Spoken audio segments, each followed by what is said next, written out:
కృష్ణా జిల్లాలో ప్రజలకు సేవలు అందించేందుకు ఏర్పాటు చేసిన మొబైల్ క్యాన్సర్ స్క్రీనింగ్ వ్యాన్ను రాష్ట్ర ఉప ముఖ్యమంత్రి పవన్ కళ్యాణ్ మంగళగిరిలోని క్యాంప్ కార్యాలయం వద్ద ప్రారంభించారు.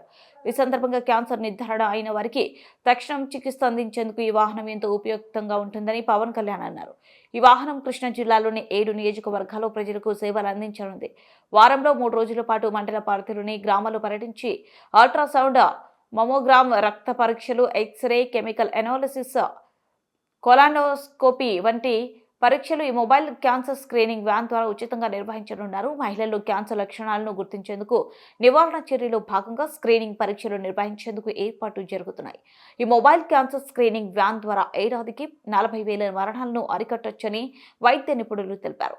కాగా మచిలీపట్నం పార్లమెంట్ సభ్యులు వల్లభనేని బాలశౌరి చొరవతో భారత్ ఎలక్ట్రానిక్స్ లిమిటెడ్ సంస్థ CSR ఫండ్స్ ద్వారా 2 కోట్ల నిధులతో ఈ వాహనాన్ని ఏర్పాటు చేసింది. సామాజిక బాధ్యతతో ప్రజల కోసం ఈ వాహనాన్ని ఏర్పాటు చేసిన బేల్ కంపెనీ ప్రతినిధులను చొరవ చూపిన ఎంపీ వల్లభనేని బాలశౌరిని ఈ సందర్భంగా పవన్ కళ్యాణ్ అభినందించారు.